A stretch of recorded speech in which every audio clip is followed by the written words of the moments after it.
The Honorable, the Judges of the United States Court of Appeals for the Fourth Circuit.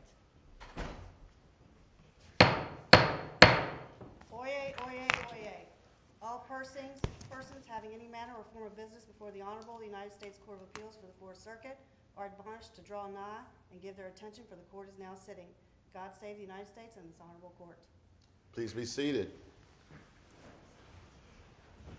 Good morning, and Judge Thacker, Judge Diaz, and I are pleased to welcome you to the Fourth Circuit. We'll proceed to our first case, which is number 12-6274, United States versus Sanderson. Mr. Stepp, whenever you're ready.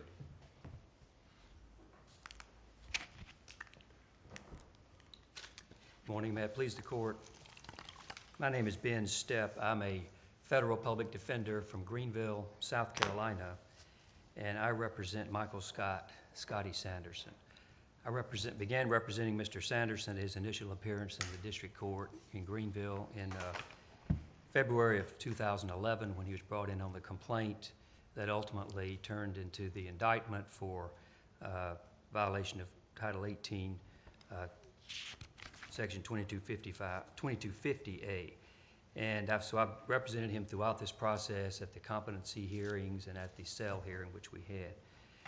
Just on a little bit of background on Mr. Sanderson, I believe the record would reflect that he's a convicted sex offender here in Virginia as a result of a conviction from an incident that occurred in May of 1997. He was convicted at a bench trial in 1998, January, and was sentenced in July of 98.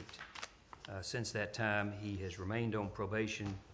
He's been back in front of the court in Newport News on a couple of occasions relating to, I believe, 2 instances of failure to register as a sex offender in Virginia and related probation violations. He was last in court in Newport News in September of 2010 when his probation was continued, and then shortly after that, about a month and a half after that, in November of 2010, he was unaccounted for, and the probation office in Virginia issued a warrant to pick him up on a The Virginia detainer is still active? I don't think so.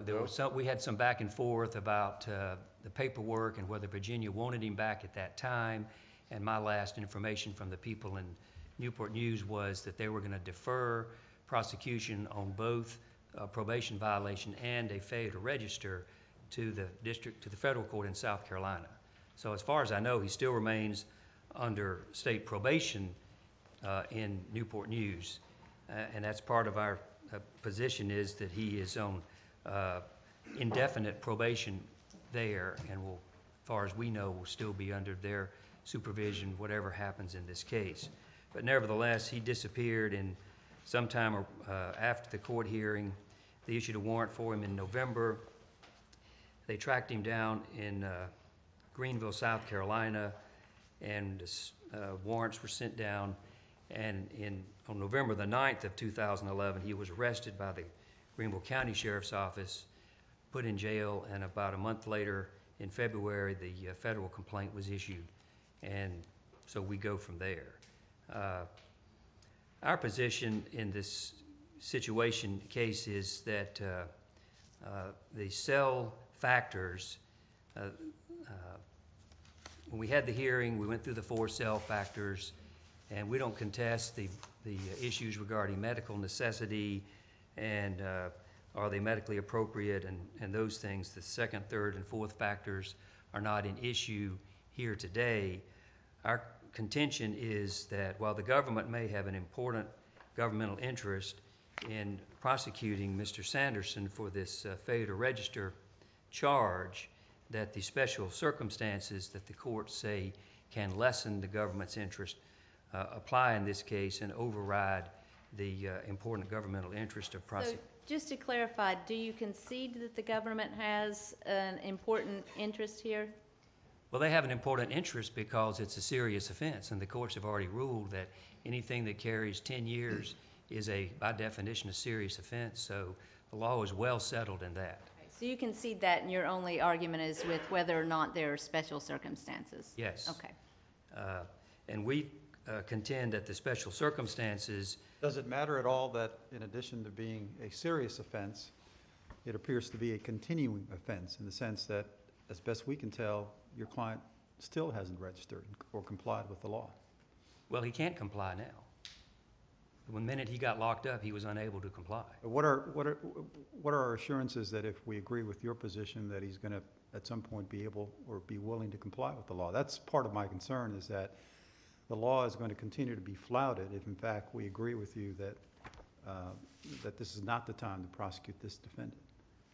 Well, I agree it is a continuing crime, much as a felon in possession of a firearm is a continuing offense. But he's on supervision, he's under court supervision in Virginia, here. And if he were to get out, he is immediately on their supervision again for an indefinite period of time. And so he has that hanging over him, which is the potential of a probation violation. And he also, if he gets out, wherever he gets released from, he is required to register, whether it's here in Virginia or North Carolina, where he's been held at the Federal Medical Center at Butner, or wherever, he has to register. But he hasn't registered before and hasn't been amenable to any sort of monitoring before. What indication is there in his background that he would comply now? Well, he has registered before. He was registered when he left Virginia. If he hadn't left Virginia and gone to South Carolina, as far as I know, he would have been in compliance. The crime is him coming to South Carolina and not registering. And he would have to, he's always going to have to register. And as far as we know, until the state of Virginia turns him loose from probation, he's always going to be under their probation. But he's like so many other sex offenders that they're supposed to register and they end up in court because they haven't registered. But he's also on probation, which I think is an additional thing because most sex offenders could freely go from one place to another as long as they're registered within the prescribed time limits that they have to. But for him to leave Virginia, he's supposed to get permission before he leaves. In this case, they say he didn't, he just disappeared. Doesn't he have 3 prior failing to register convictions, one in 2003, one in 2007, and then this most recent arrest in 2011? He's been convicted twice, and then there's this. That's correct. I mean, I don't know about the dates, but those, because the dates I have, sometimes they give you the date of arrest versus the date of conviction. But yes, he's been convicted twice in Virginia, and the probation office has dealt with that as well as the court in Newport News. Our position is that, like in the White case, that the special circumstances would mitigate in this man not facing the exceptional and extraordinary situation of having to be forcibly medicated in order to render him competent, because that he's not a danger to himself, he's not a danger to other people, so the competency issue is the only one that's before the court. I don't know that I agree with that. He's not a danger to other people. By definition, the fact that he's been identified as someone who is required to register at least implies that there is some potential for danger to the larger community. So this is different, I think, than White, in that we have some manifestation of a probability of being a danger to others. However, I recognize that he's not the worst case offender, but there's still some recognition of that, and that's in part why he's required to register. That's true, and we're dealing in future situations, probabilities. I mean, he was convicted in '98. The act occurred in '97. He's during all the time he's been out of prison, he's not committed any other offenses. He's not been convicted. Not been convicted. Of any other offenses. I'm sorry. Well, You said he has not committed any other offenses. I guess I'm confused. I mean, if we deal usually in things that people are convicted of, I mean, he may have committed this offense of failure to register, but I'm not aware of any other things that he's committed that he hadn't been convicted of. Right, and that's my point. You're not aware of any other things that he has committed. That's true, but the court operates in what people have been convicted of, I think, rather than what they may have committed, they just hadn't been caught doing. That's true. And based on what the doctor said and what the criminal history shows, he has not been convicted of anything other than the registration violation since he went to court in 1998. And again, I understand that it's a serious matter and that the government has an interest in knowing where these people are. But the court in White has said there's a lot of serious cases and there's a lot of reasons why the government may have to want to prosecute these people, but the prospect of forcibly medicating somebody is an extraordinary measure that should only be applied rarely rather than routinely.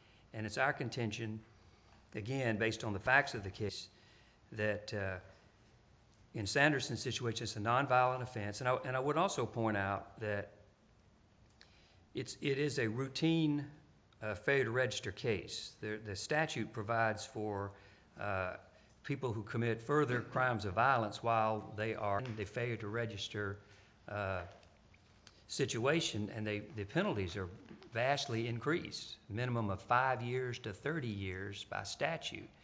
And Mr. Sanderson's only charged under the generic or general failure to register 0 to 10 years. He's been locked up since 2011, so he's got 24 months in, so to speak, that he would get credit for.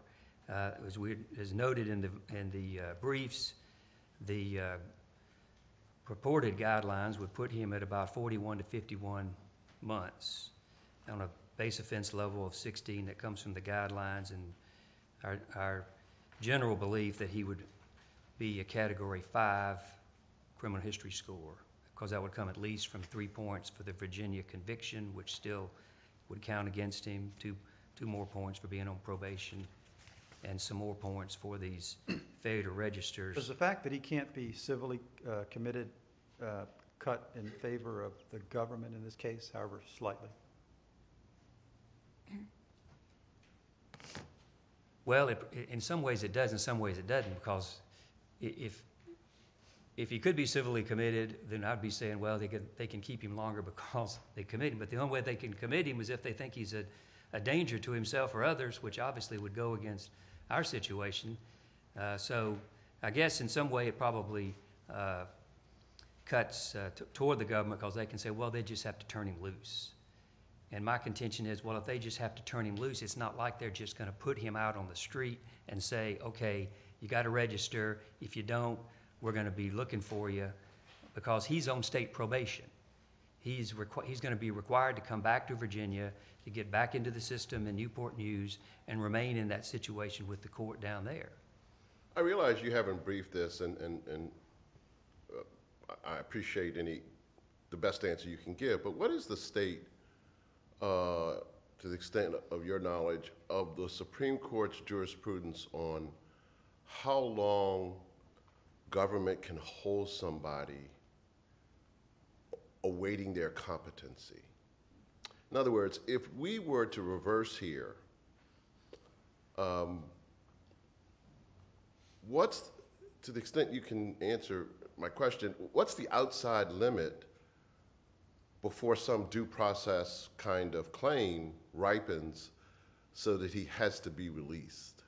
In other words, I assume that the government theoretically could say, all right, we're just going to hold you pretrial detention until you regain your competency.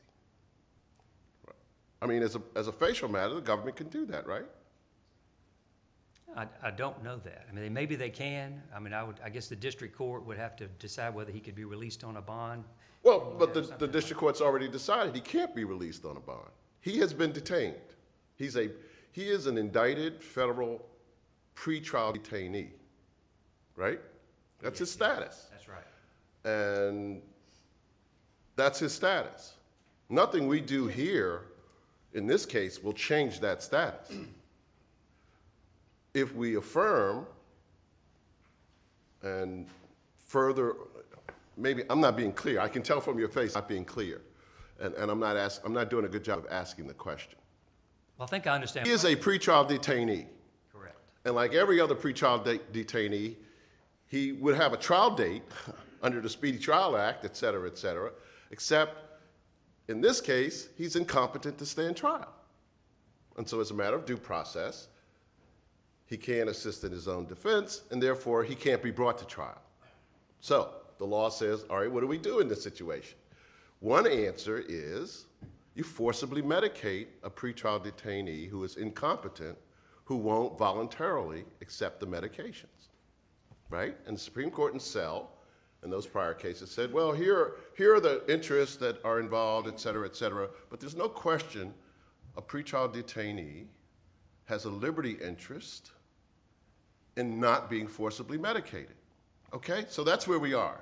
So my question to you, not asked very well, is apart from forced medication, what is the due process boundary, if there is one, and I have to assume there is one, at least for a citizen, what is the due process boundary at which government can no longer just hold a person as a pretrial detainee waiting for him or her to regain competency? My first statement is, I don't know, but I would Okay. suggest that one place to begin would be the statutory maximum on the sentence. In the case of this man, I would think that would be at least... That's a good answer. That would be one place you could go to. So you if can't the hold him. outside limit would be 10 years here. I would think that. Okay. On the other side, the cases that I've read seem to suggest in situations like this that for example, if this court were to reverse and send it back and say, no, the special circumstances do not warrant forcible medication, it seems to indicate, from what I've seen, that the government takes a position, well, we just have to dismiss the charge, and these Well, people but are that's just the out on government's street. choice. That's the government's choice, right? Well, it is, but I haven't seen anything that suggests that in one of these cases where they have been sent back and said you can't do this, that the government said, well, we'll just wait. We'll just continue to hang on to them. For example, I don't know what happened to the... I checked in White, and what happened was the indictment was dismissed without prejudice. Which means she would be... I mean, released. she's subject to further prosecution. Correct. But Right. that's a lot different than continuing to sit in a detention facility. Okay, I think. but you don't know of any reason a person couldn't continue to sit in a detention facility.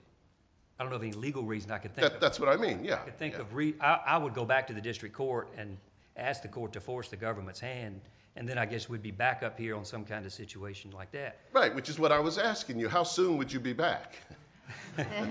As quick as they could get the papers filed, I suppose. Well, okay.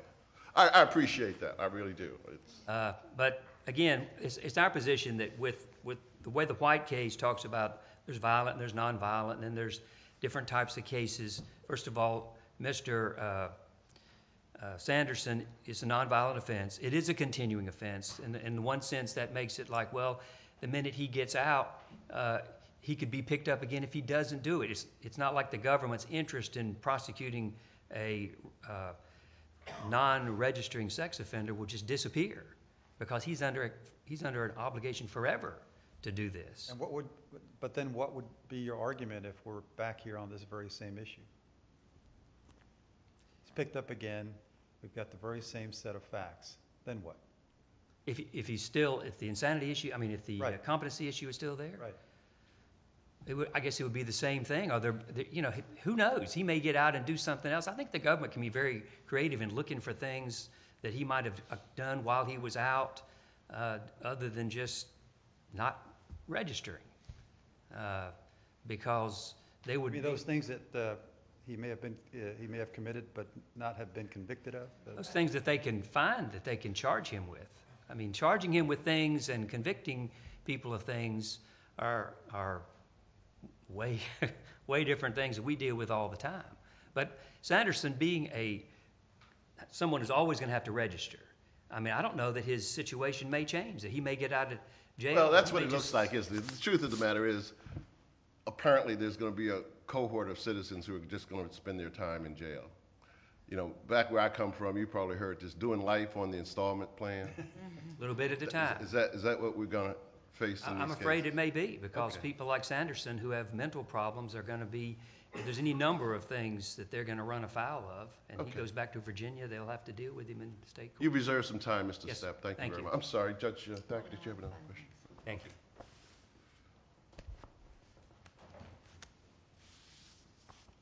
Please, court.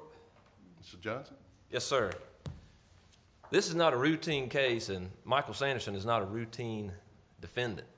Michael Sanderson is a convicted child molester who's now before the court on his third prosecution for failing to register as a sex offender. He absconded from his probation in Virginia and ended up in our state, South Carolina, living in a motel room where the walls were plastered with pornographic pictures, and he had a shrine built to Taylor Swift, who he believes is his common law wife. And now he's been evaluated. He still has a sexual proclivity for underage children, admits being attracted to teenage girls and being with women who have children. He doesn't believe that he's done anything wrong. He doesn't believe that he has any obligation to register as a sex offender. He believes that if he can just get the paperwork in order. When you say he believes that he has no obligation, etc., does he believe he's on probation? I don't know. He believes that. Well, wait a minute. You know he believes he has no obligation to register. How can you not know whether he believes he's on probation?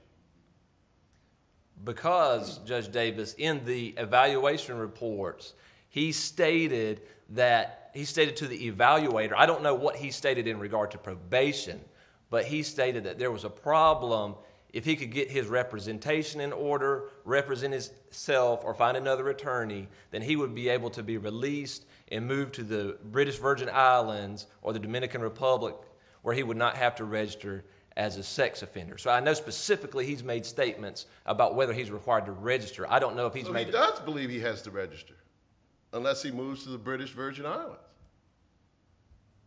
Well, he hasn't been registering.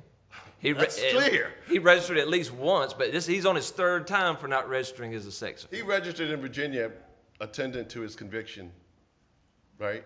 He registered in Oh, I'm yes. sorry. Did he ever register after that anywhere, anytime?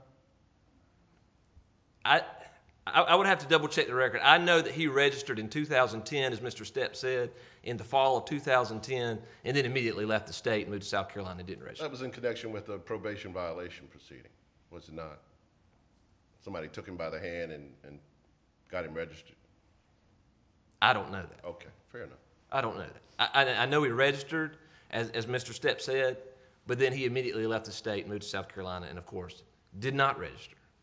And what makes this, this court was concerned in White that if we allowed involuntary medication in that case, we risk it becoming routine. And I think we can all agree that we should not routinely medicate people against their will, even in an effort to restore competency to stand trial. In this case, there are several things that distinguish Mr. Sanderson from the defendant in White. The primary one, I believe, is something that is reflected in Judge Diaz's question about that this is an ongoing offense. Failure to register as a sex offender is an ongoing offense. And if he is not allowed, or we are not allowed, to attempt to restore him to competency through forced medication, then he is going to walk away. And there's no way that we can enforce his requirement that he register as a sex offender. Now, Mr. Stepp says, well, he's on probation in Virginia, which is certainly true. Well, we see how far that's gotten us. Virginia has not been effectively monitoring or able to control his whereabouts or where he goes or what he does because he ended up in our state. And so even if he's picked up on the probation violation and brought back to Virginia, or even if he goes out and he doesn't register as a sex offender and we try to arrest him again, then we're going to be back in the same exact position.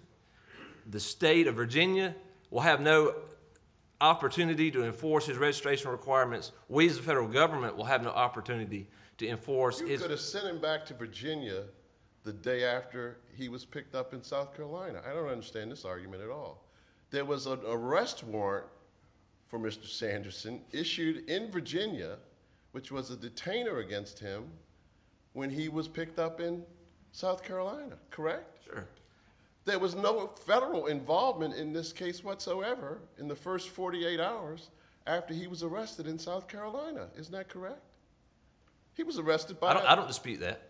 he was arrested by a local officer, a state or local officer in South Carolina, on a Virginia state warrant. There was a Virginia warrant. Yes, sir. The federal government had nothing to do with this. At the And outset, he could have been extradited back to Virginia in due course at any time. I guess I don't understand your question. And I don't dispute It wasn't a that. question. Well, I don't. Fair enough. Okay, it's Fair just enough. a little history. Sure. This SORNA offense didn't even exist 10 years ago, right? No, sir. Okay. But it exists now, and the reason it exists is that Congress obviously thinks it's important for the community to be aware of where convicted sex offenders are. It's a community safety thing. And maybe I was not clear to you, and I realize it wasn't a question. You were providing history.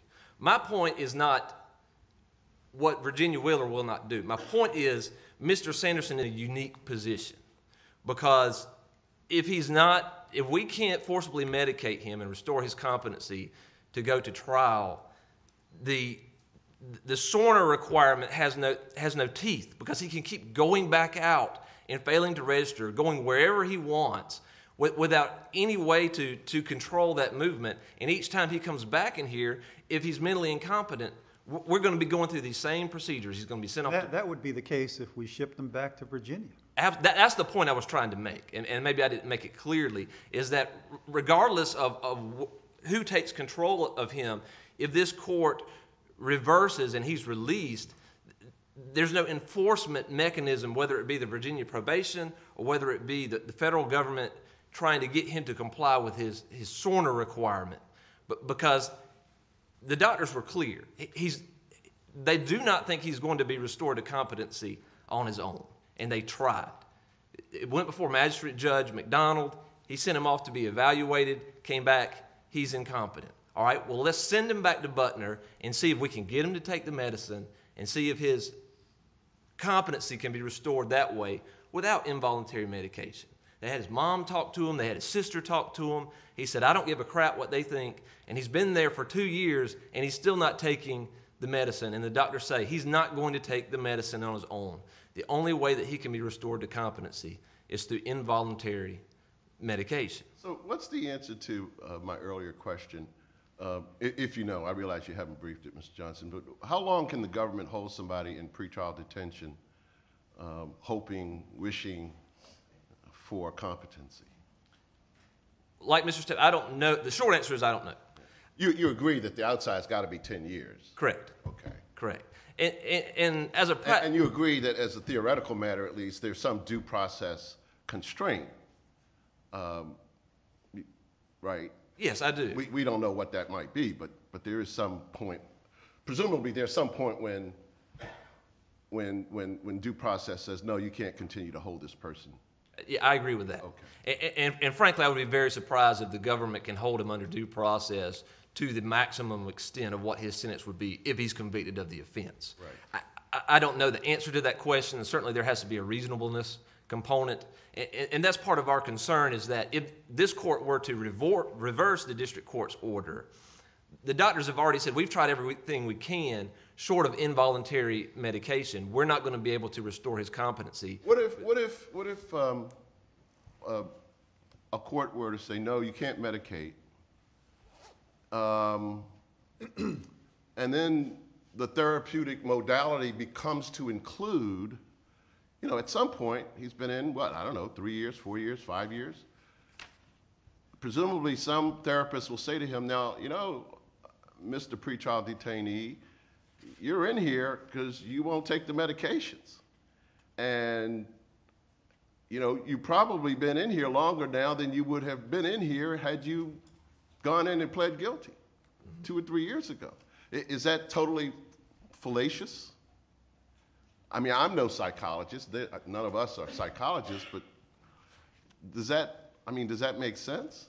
Might a schizophrenic such as Mr. Sanderson have enough lucidity to hear that kind of therapeutic approach and say, well, doggone it, he's right. If I just take these medications, cooperate with my lawyer, I'll get out of this dump.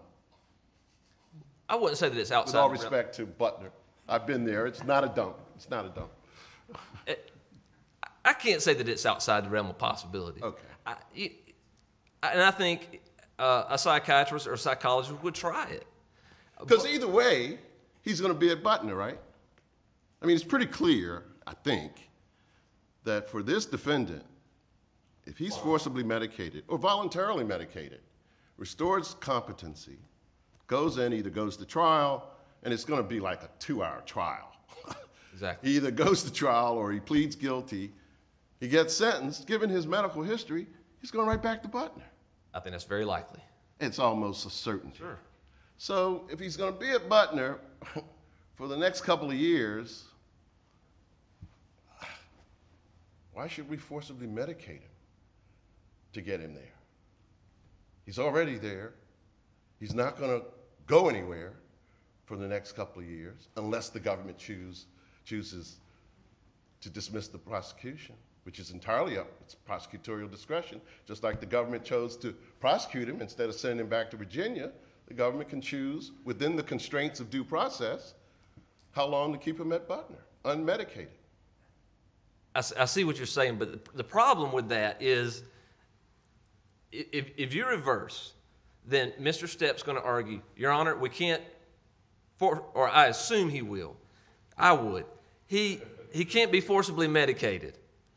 The doctor, he's been in there 2 years, hasn't been taking the medicine. The doctors have tried everything else that they can to restore his competency. At this point, Your Honor, after 2 years or whatever time it will be once he gets sent back to the district court, Your Honor, on due process grounds, you have to release him.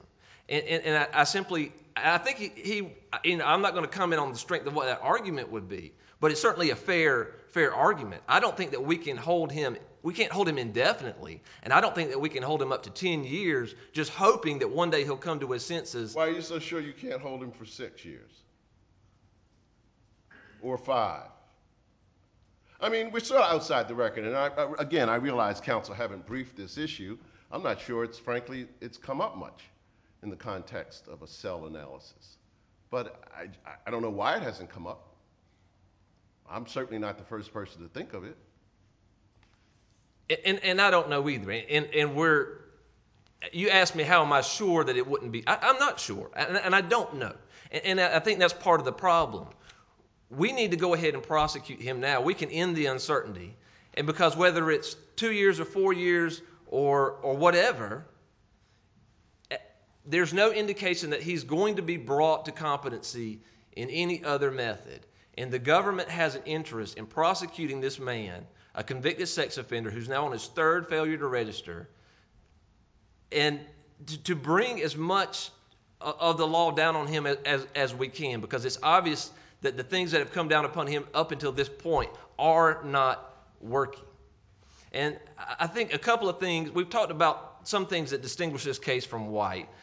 Another I think that is fair to point out is that in White, the prognosis was much more uncertain for Miss White, who had delusional disorder of a grandiose type, and literature was vague at best about what the chances were of restoring her to competency were she forcibly medicated. Is that a special circumstance that goes to the first factor, or just simply something that's that seems to be accounted for in the other cell factors, the likelihood of success with respect to the therapeutic protocol?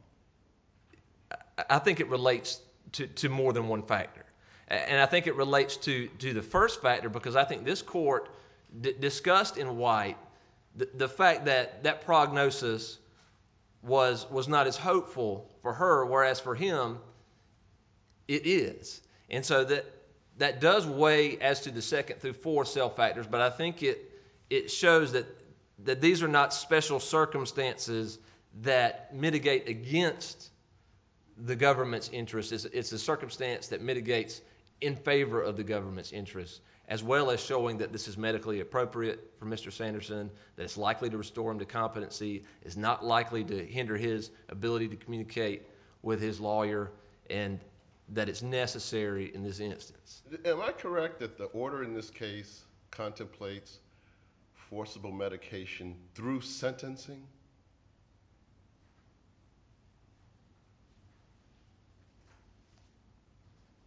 I'd have to double check it, but I would not be surprised if it did. And so once he's sentenced and sent back to Butner or Springfield, there's no legal mechanism for the United States forcibly to medicate him so long as he's not a danger to himself, correct? I think that would be the paradigm, because the question would no longer be his competency to Right. go through the So proceeding. schizophrenia kicks in again 3-4 weeks after he arrives back at Butner from the sentencing hearing. And he's in the exact same state he's in today if he refuses voluntarily to take his meds. If he comes back to Butner, refuses to take his meds, schizophrenia kicks back in, I think the analysis would be whether he's a danger to himself or other people Right. by virtue of the schizophrenia. Yes. Right, and we know, there's no dispute, although Judge Diaz certainly is correct to point out that there's sort of an inherent danger in a convicted sex offender, but we're talking about an imminent danger to oneself or others in the contemplation of civil commitment. I agree. Okay, so I mean, if the government prevails here, pretty much we're going to be in the exact same status quo that we're in today a few weeks from now, subject to appeals and petitions for cert and all of that, if he refuses to take his meds. Because the conviction is a certainty, right? You agree with me, this is going to be a 1-hour trial. That's probably longer than it's actually going to take. Sure. Because they just produce a document to show that he's the same person who was convicted in Virginia, and the absence of any registration effort on his part. So that's where we are. Probably have the sentencing the same day. Probably waive the PSR. Well, I haven't looked at this statute in a while, but wasn't there also an attempt, at least some indication, that they would have to assess whether or not he was competent at the time of the commission of the offense? That was in the judge's order. Right, and that's yes. not a slam dunk. In fact, it may be likely that he was not. And I assume there's a mens rea component to the offense. So to say it's a slam dunk, I'm not sure. I mean, it may be, but maybe not. And I think that's a fair point. What is the mens rea element for failing to register? My understanding is that it's a knowing And mens rea. what would you have to show? Have you prosecuted one of these before? I personally have not. You have not. But so when we say knowingly, what does it mean? I think he'd have to show that he knew that he had an offense for which he was required to register. And in fact, he's been convicted of failing to register a couple of times. He has. Yeah. Certainly the trial would not be long. I think the only length to it would be is if you had an expert who was brought in to opine on his schizophrenia and whether that interfered with, if he was so sick that he didn't know that Has he Mr. Stepp filed a notice of insanity? I don't think we've gotten that far. Haven't gotten that far? It was discussed at the hearing before Judge Anderson. There were some questions asked of the doctor. Well, but I assume he's been arraigned. Yes, And he pled not guilty, or a not guilty plea was entered on his behalf. correct.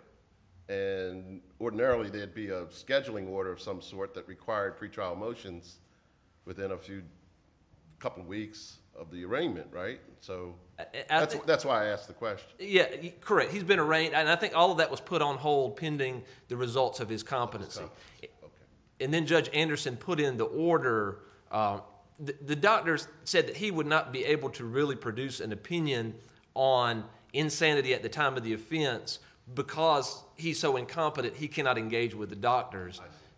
And that's the reason why that hasn't been addressed up until this point. And I make that point not to necessarily disagree with my colleague. It may well be a slam dunk, but there's some hoops that would have to be jumped over before we get to that point. And I agree with that. I just think that the fact that there are so many intricacies to this case and what will happen here, what will happen there. This is not a routine case. It's not even a routine sex offender case, given the history of Mr. Sanderson, and that this is. You mentioned the history. I mean, obviously a sex offense is a serious offense, but the evidence on dangerousness was not the most compelling, I don't think. I mean, there was some indication that at best a moderate risk of recidivism and some conflicting evidence on future dangerousness. You would agree it's not the most compelling evidence. Judge, I see my time is expired, but I briefly respond. Oh, absolutely. I think it was either in 2006 or 2007, when he was released from one of his prison stints, there was an evaluation, and he was found to be as compared to other sex offenders, at low to moderate risk to reoffend. However, it also noted that was dependent on his mental state, whether he's on medication, and that sort of thing as well. Now, Mr. Stepp has pointed out that he was convicted of the underlying sex offense in 1998 and was arrested on this offense in January of 2011. So you're talking about a period of about 13 years.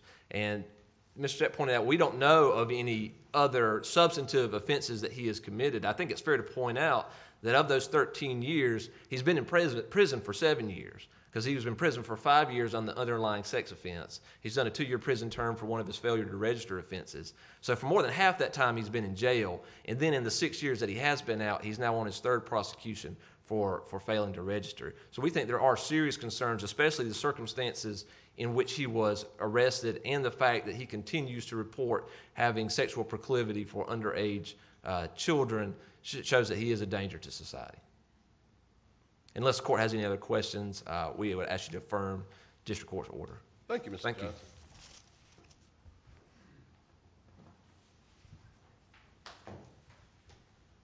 If I could briefly respond, maybe getting a little far afield, taking it one step further. If Mr. Sanderson, if the court upholds the district court and they medicate him and he gets restored to competency, then they're going to, before he comes back to South Carolina and has a competency hearing, I believe that they will render their opinion about whether he was criminally responsible at the time of the offense, as to whether on the insanity issue. So we will have to deal with that, and the case would then turn on whether he knowingly failed to register, whether he had some mental illness at the time that he came from Virginia to South Carolina that interfered with his ability to make decisions, and whether he should be held legally accountable or not.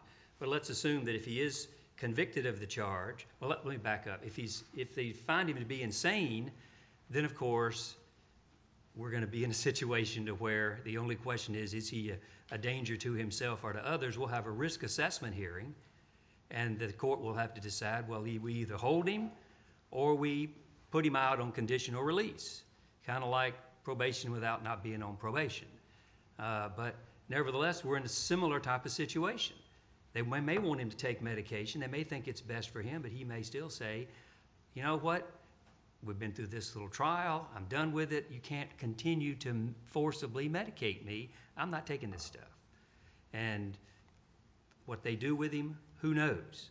But Mr. Johnson said that he'd been in for 7 years since '98, 5 on the original Virginia conviction, and then 2 on one of the failure to registers. If that's correct, I'm curious to know what he got on the other failure to register. Do you know? one of them may have been in conjunction with a probation violation. Okay, that's all right. I'm really not sure, and I'm not Okay. even sure when they say somebody gets 2 years in jail, how much they might actually do, because it differs from state to state, and it's hard to keep up with. But the situation is, I guess we want to punish people who don't register as sex offenders, and we want them to register. Well, we don't know whether people are going to register, because Sanderson or anyone else like him, there's all these class of people that just don't do what they're supposed to do, and they get locked up, and for not doing, they get out again, and they may do it, they may comply, they may not comply. He complied during some periods of time while he was in Virginia under supervision, and I don't know what the nature of the failures to comply were, whether he moved from one county to another and didn't register, or whether he just flat out quit registering altogether. I don't know how the law is on that. But I would say that you know, oftentimes if I have a client at Butner other than Mr. Sanderson, who's in a similar situation, except he's on supervised release, and they say he needs to be taking medication in order to be rendered competent. And we were staring down the same situation. He didn't want to stay at Butner.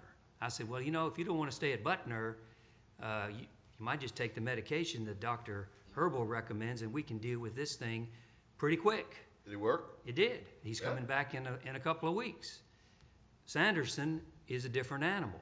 And, you know, maybe if he had a different lawyer, one who could get him to go out of the country, he might have some more confidence in somebody and be able and do things differently. But it's an exceptional remedy to forcibly medicate this man.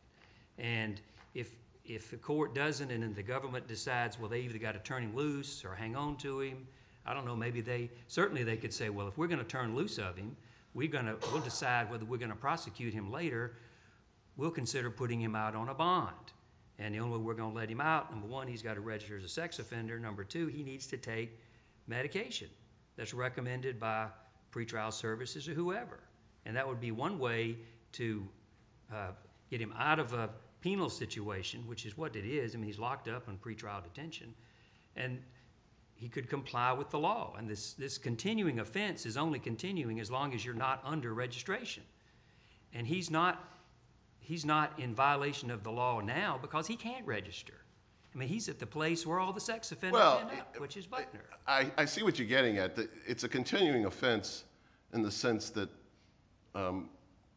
limitations, I guess, doesn't accrue until the government has reason to think that you've entered a state without registering. But it's a completed offense in the sense that he was found in South Carolina, unregistered, and therefore he can be prosecuted. I mean, it's a completed offense even though it's a continuing offense. Correct. Okay. He allegedly committed the offense when he left Virginia. He didn't commit the offense in South Carolina. Right. He hasn't committed the offense today. Right. Is what you're getting at. He can't. He didn't commit the offense yesterday. He quit committing the offense January the 9th when he got locked up. Okay. Thank you. Thank you very much.